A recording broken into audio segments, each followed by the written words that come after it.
An arguably resurgent Bears defense, Matt, faces a very difficult task against a highly weaponized Detroit offense that can beat you in a lot of ways. If you're looking at the tape and you're trying to deploy your defensive troops, where do you start? Well, I think the first thing, Dan, is you have to understand what they are. Detroit is very defined in terms of their offensive identity. They want to reset the line of scrimmage, first of all. They want to move defenders off the ball. You look at what they have done in building that offensive front. That is the first thing that really defines, in my opinion, what they want to be for 4 quarters.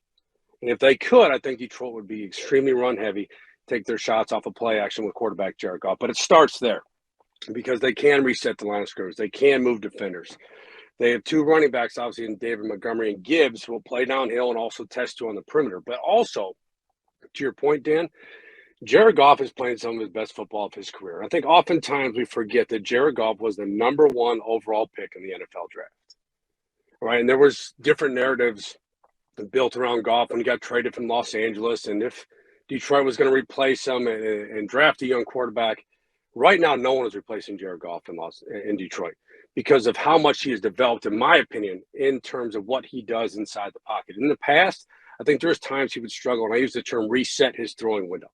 When it wasn't a clean platform, he would struggle. Now you're seeing much more pocket movement, improved eye level, ability to throw in a crowded pocket, ability to test all 3 levels of the football field. He's not an extremely mobile quarterback. We know that. But there's no question he can get to the edges on boot and play action concepts, where, again, are a big part of that offensive identity outside the run game. And then when they want to, they have speed down the field. They have incredible speed at the 3rd level when they want to scheme their vertical throw. So there's a lot to take in right now if you're Chicago. But in a roundabout way to answer your question, Dan, you have to win up front first if you want to compete with the Detroit Lions. What's your video breakdown of Sam Laporta? Well, I think with Sam Laporta, very similar to what you saw in Iowa City in terms of his formation flexibility. That's the first thing. Sam Laporta can play as the backside X receiver. So what that means is you have trips, 3 receivers to the field. Laporta can be your boundary X, where he can isolate, to run unders, to run slants, to run verticals down the field. Excellent on seam balls. If you want to get him loose, especially this week, think about what the Bears do in terms of their split safety coverages. I would look for Sam Laporta, whether attached or flex from the formation, to test the seams early, especially off play action. Get those linebackers step downhill. There's your void. And with Laporta, I mean, he's rugged after the catch. He can rumble now. You saw it on his college tape. You've seen it in the National Football League. He will drop his pad level and run through contact. But the number one thing with Sam, despite looking at where he aligns guys, is he's a very good route runner. I think he's very detailed in terms of his footwork, his lower body control, and that allows him to create separation. So is he better covered with you can't cover him with a corner because he'll just body him up. Are you better off safety or linebacker? I think you want your safety to be your man matchup this week versus Laporta. Now, there will be times when they're in zone coverage, they're playing cover 2. That could be Jalen outside, right, where he's disrupting, getting in a position to reroute that release, and that can match up in a zone setting. But really, in your man matchup, Dan, I think you have to have a safety in this situation. You want a safety in this situation. Someone that'll be competitive, challenge them off the release, but also stay to that hip and be aggressive in coverage. I really like Jahmyr Gibbs at Alabama, clearly. Like, that guy, he changed things. Like, he's such a special athlete, very twitchy. When they drafted him, I was like, oh, that feels high for Jahmyr Gibbs, because I didn't think that he could be an every down back. And I know that the sample of him being an every down back is very small. David Montgomery has gotten himself healthy enough to be back there for that 1-2 punch. Why do you think he excelled when given the opportunity to get more snaps? Because I think Detroit drafted him as an offensive playmaker.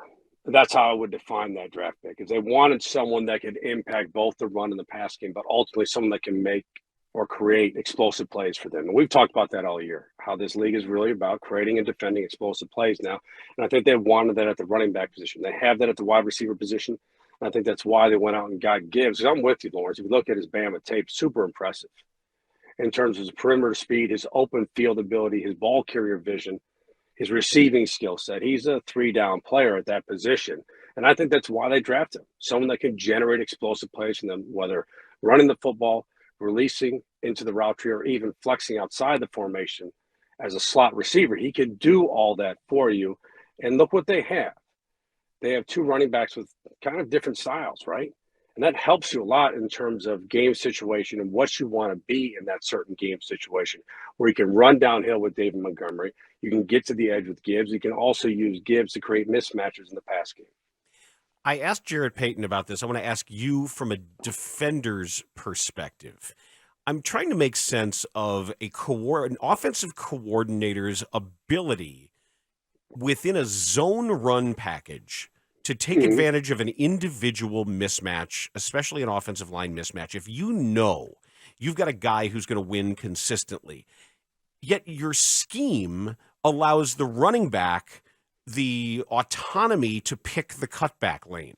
And you don't want to take the autonomy away. This is not you're not saying run to this gap or run behind this player.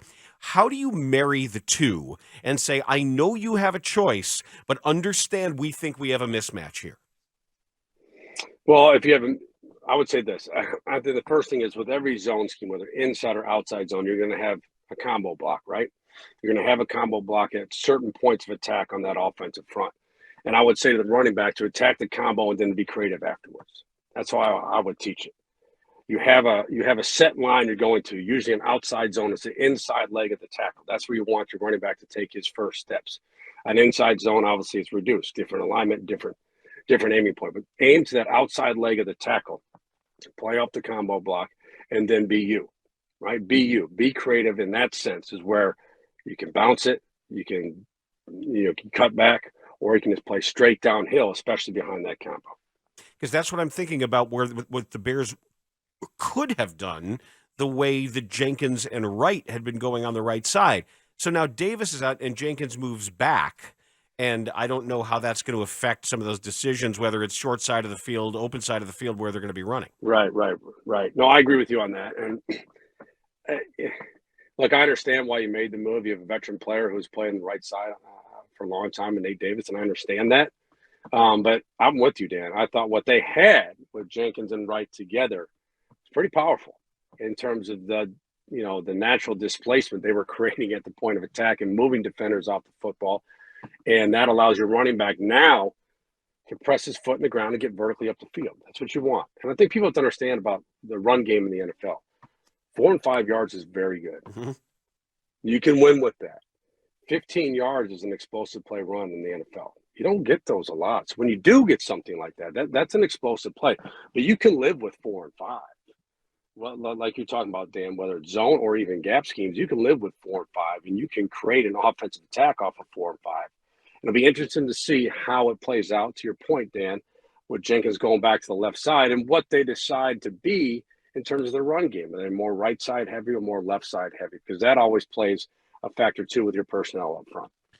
The Lions defense statistically has a lot of good numbers, but inside of that, over the last few weeks, they've struggled to stop people from scoring. Where can the Bears find success against their defense? One thing, understand what they are. You're gonna get your split safety coverages from that team. It's gonna be quarters and cover 2. You have to have a defined answer in terms of your pass game, how you're going to attack quarters and cover 2, and also your single high, which will be man coverage and cover 3. But I would start with quarters and cover 2. So I think the Bears will get a lot of that, especially in passing situations. So how are they going to set up Justin Fields? Is it going to be clear and replace concepts where you can get DJ Moore on deep in breaking concepts? Can you get Darnell Mooney across the field on a deep over? How are you going to utilize tight end Cole Kmet? When they do play man, who's the man matchup for Cole Kmet? All that stuff matters going into it. But I agree with you, Lawrence, that you can create positive plays in the pass game right now on Detroit if you protect up front. Okay, if you protect up front, we all understand that. But if you watch the tape on Detroit right now, and I agree with you, they have players at all 3 levels of the field. They did a great job this offseason through free agency and the draft at improving that defense. They have. But there are areas you can attack on them, and I would start with the split safety coverages in true passing situations. How will you know that Justin Fields is number one, healthy, and 2, has figured some things out with his time off? I think the healthy thing we're talking about a quarterback and a thumb injury is his location on his throws, right? Ball location and accuracy. That's the first thing I would look for. Because if you have a hand injury and it's impacting your follow through, your release in the football, then you might not get a clean pass coming out every time. That's the first thing you have to look for. In terms of what you would, I guess, evaluate Lawrence, and this is what I'd say about Justin Fields, not only Sunday, but moving forward for the rest of the season. I don't care what the numbers say. If I'm evaluating him, I want to see him win the key moments of the key situations. I want to see him play his best football on third downs. When they get in the red zone, I want to see the offense score touchdowns. And when they're in a competitive game in the fourth quarter, that's when I really want to see his best football. That's what wins. The total numbers usually add up to that. They reflect that. But I want to look at situations with him. And everyone's saying, well, it's an audition. I've told you guys before, every day is an interview when you're a professional athlete. So that doesn't change for him. I don't think that impacts his mentality moving forward. I think he understands that, given his experience in the league. But for true evaluation, I want to watch him in those key moments. And I want to see him in multiple games going down the stretch here, where they're down a score in the fourth quarter, or they're down 2 scores in the fourth quarter. I want to see him raise his level of play and the entire offense's level of play. And a quarterback has that power. They have the impact to do that.